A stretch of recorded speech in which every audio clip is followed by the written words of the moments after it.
જય હિન્દ વિદ્યાર્થી મિત્રો, આપ સૌ વિદ્યાર્થી મિત્રોનું આપની યુટ્યુબ ચેનલ SS એજ્યુકેશનમાં હાર્દિક સ્વાગત છે. વિદ્યાર્થી મિત્રો, આપણે સામાજિક વિજ્ઞાન ધોરણ 8નો અભ્યાસક્રમ આપણે પૂર્ણ થઈ ગયેલ છે. છેલ્લે આપણે ચેપ્ટર નંબર 9 ઈસવીસન 1857નો સ્વાતંત્ર્ય સંગ્રામ એ પૂર્ણ કર્યું. ત્યાર પછી પુનરાવર્તન 2, પુનરાવર્તન 1 આપણે કરી નાખ્યું છે. પુનરાવર્તન 2 છે એ આપણે બાકી છે. પુનરાવર્તન થઈ જાય એટલે આપણો સમગ્ર અભ્યાસક્રમ અહીં પૂર્ણ થશે. તો આજે આપણે પુનરાવર્તન 2ની ચર્ચા કરીશું અને એમાં જે કાંઈ પ્રશ્નો છે, જે કાંઈ સિલેબસના પ્રશ્નો છે એના વિશે ચર્ચા કરીશું. અને એ પુનરાવર્તન 2 એ તમારે લખવાનું છે. અહીંયાથી જેટલું કહેવામાં આવે એટલું તમારે નોટબુકની અંદર પુનરાવર્તન લખવાનું છે. તો ચાલો શરૂ કરીએ આપણે પુનરાવર્તન 2. વિદ્યાર્થી મિત્રો, પુનરાવર્તન 2ની અંદર ચાલો ફરીથી યાદ કરીએ. હવે આ જે છે એ પ્રશ્નો નથી, એ માત્ર મુદ્દાઓ આપેલા છે ચેપ્ટરમાંથી. અને એટલે આ મુદ્દાઓ વિશે આપણે જ્યારે ફરીથી આખો સિલેબસ આપણે ફરીથી શરૂ કરીશું ત્યારે આપણે એ મુદ્દાની ચર્ચા કરતા જઈશું. પરંતુ તમારે પુનરાવર્તન 2ની અંદર નોટબુકમાં આ મુદ્દાઓ લખતું રહેવાનું છે. બરાબર. પહેલો મુદ્દો છે ભારતમાં યુરોપિયન પ્રજાનું આગમન. એ પહેલા ચેપ્ટરનું છે. એટલે ભારતમાં યુરોપિયન પ્રજાનું આગમન કેવી રીતે થાય છે? તો કે ભારત પહેલાં સમૃદ્ધ હતો, ત્યાર પછી ભારતની જે ચીજ વસ્તુઓ છે એની યુરોપમાં માંગ રહેતી હતી. આ ભારતની જે સમૃદ્ધિ છે ને એ જોઈને યુરોપિયન પ્રજા એને આકર્ષાઈને યુરોપિયન પ્રજા ભારતમાં આવી હતી વેપાર કરવા માટે, કે એને પણ છે એ સમૃદ્ધ થવું હતું, વેપાર કરી અને આર્થિક દૃષ્ટિએ લાભ મેળવવો હતો. આવી રીતે ભારતમાં યુરોપિયન પ્રજા, અલગ અલગ પ્રજાઓ આવે છે. ત્યાર પછી પહેલાં તો એ નવા જળમાર્ગની શોધ કેવી રીતે થાય છે એ પણ લખવાનું છે. એની અંદર કોલંબસ અને વાસ્કો દ ગામા જેઓએ છે પ્રયત્નો કર્યા હતા, પરંતુ કોલંબસે છે એ અમેરિકાની શોધ કરી હતી, વાસ્કો દ ગામાએ ભારત આવવાના જળમાર્ગની શોધ કરી હતી. તો પહેલાંનો જે જૂનો જળમાર્ગ હતો, જૂનો જમીન માર્ગ હતો, એમાં કોન્સ્ટેન્ટિનોપલ શહેર તુર્ક મુસ્લિમો જીતી લે છે, એટલા માટે એ રસ્તો બંધ થઈ જાય છે. એટલે યુરોપિયન પ્રજાને જે વેપાર કરવા માટેનો રસ્તો એક જ માર્ગ હતો એ હવે બંધ થઈ જાય. એટલે યુરોપની અંદર હવે વધુને વધુ માંગ વધે છે ચીજ વસ્તુઓની. એટલે પશ્ચિમ યુરોપના જે દેશો છે, રાષ્ટ્રો છે, એ ભારત આવવા માટેના નવા જળમાર્ગની શોધખોળ કરે છે.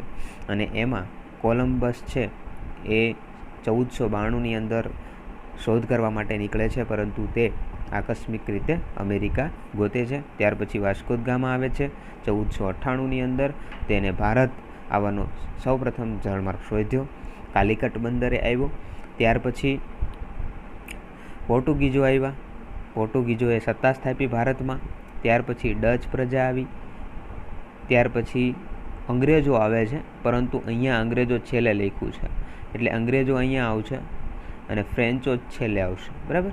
એટલે ડચ પ્રજા પછી અંગ્રેજો આવે છે અને અંગ્રેજો પછી ફ્રેન્ચો આવે છે. બરાબર. ત્યાર પછી પ્લાસીનું યુદ્ધ અને બક્સરનું યુદ્ધ. હવે અંગ્રેજોનું આગમન થાય છે ભારતમાં.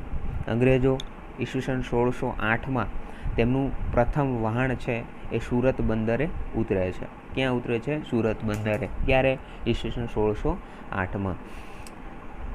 ત્યારે જે વહાણ લઈને આવેલો જે કેપ્ટન હોય છે એ હોકિન્સ હોય છે, અને હોકિન્સ જહાંગીર પાસે પરવાનગી મેળવે છે, પરવાનગી મળતી નથી.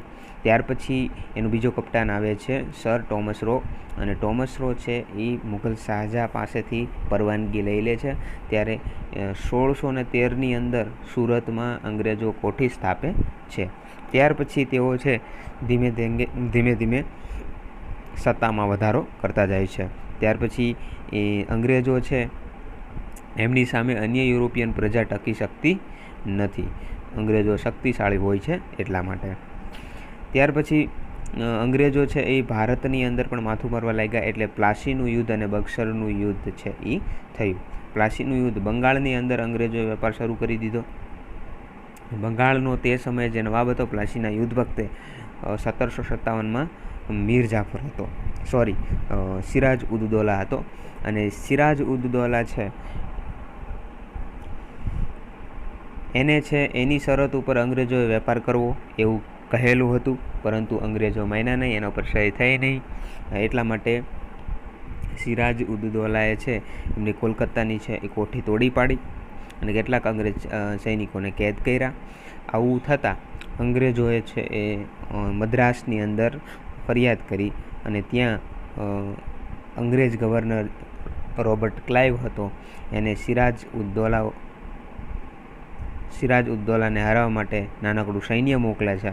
અને ત્યાંથી સૈન્ય આવે અને રોબર્ટ ક્લાઇવ આવે છે, અને સૈન્ય દ્વારા હરાવવો સિરાજ ઉદ દૌલાને શક્ય હોતો નથી. એટલા માટે ષડયંત્ર રચે છે. એનો જે સેનાપતિ છે મીર જાફરનું, સિરાજ ઉદ દૌલાનો જે સેનાપતિ છે મીર જાફર, એને અંગ્રેજો છે એને બંગાળની જે ગાદી છે એની લાલચ આપી એ અંગ્રેજો તરફ કરે છે. અને ત્યાર પછી ઘણા બધા એવા બંગાળના જે લોકો હતા ત્યાં તેઓ પણ અંગ્રેજોની તરફદારી કરે છે, કારણ કે એ સિરાજ ઉદ દૌલાના વિરોધીઓ હોય છે એટલા માટે. આવી રીતે અંગ્રેજોએ હિન્દુસ્તાનના લોકોની મદદથી જ ભારતની અંદર સત્તા સ્થાપી હતી. આવી રીતે પ્લાસીનું યુદ્ધ થાય છે 1757ની અંદર, અને સિરાજ ઉદ દૌલા હારે છે, અને ત્યાંથી જ અંગ્રેજ સત્તાની ભારતમાં શરૂઆત થાય છે. ત્યાર પછી બક્સરનું યુદ્ધ થાય છે. બક્સરના યુદ્ધ 1764ની અંદર થાય છે. ત્યાર પછી મૃદાવરણ, જલાવરણ, વાતાવરણ અને જીવાવરણ વિદ્યાર્થી મિત્રો. ત્યાર પછી બંધારણ અને તેના મુખ્ય લક્ષણો.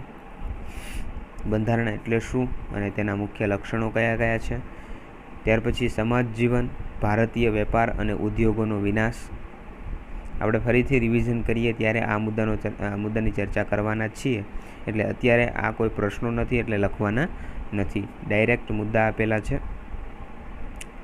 ખેડૂતોની ખરાબ સ્થિતિ અને અંગ્રેજ શાસનના સુધારા, હવામાન, આબોહવા, ગ્લોબલ વોર્મિંગ, પછી સંસદ, લોકસભા, રાજ્યસભા. ત્યાર પછી 1857ના પ્રથમ સ્વાતંત્ર્ય સંગ્રામ માટેના સામાજિક, ધાર્મિક, આર્થિક, રાજકીય કારણો, પરિણામો અને અસરો. 1857નો પ્રથમ સ્વાતંત્ર્ય સંગ્રામ અને ગુજરાત. હવે વિદ્યાર્થી મિત્રો, હવે પ્રશ્ન અને તેના જવાબ તમારે લખવાના છે. અહીંયાથી આપણે ચર્ચા કરીશું. ભારતમાં કઈ કઈ યુરોપીય પ્રજાઓ વેપાર કરવા માટે આવી?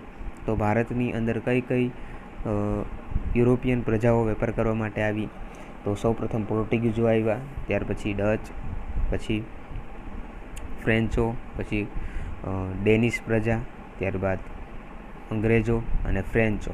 આ બધી પ્રજાઓ છે એ વેપાર કરવા માટે આવી હતી ભારતમાં. કયા બે યુદ્ધો પછી અંગ્રેજો ભારતમાં પોતાનો વેપાર વધારી શક્યા? કયા બે યુદ્ધો હતા જેનાથી અંગ્રેજો ભારતમાં પોતાનો વેપાર વધારી શક્યા હતા? તો બે એવા યુદ્ધો હતા, હમણાં જ આપણે વાત કરી, પ્લાસીનું યુદ્ધ અને બક્સરનું યુદ્ધ. તો ત્યાર પછી આવરણો એટલે શું?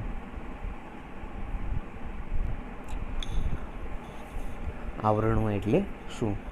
તો આપણે 4 આવરણો છે, એ 4 આવરણો હમણાં જોયા ઉપર. આવરણો એટલે શું? તો પૃથ્વીના ઉદ્ભવ પછી પૃથ્વીનું ચોક્કસ સ્વરૂપ રચાતા અસ્તિત્વમાં આવેલા વાતાવરણ, મૃદાવરણ, જલાવરણ અને જીવાવરણને પૃથ્વીના આવરણો કહે છે.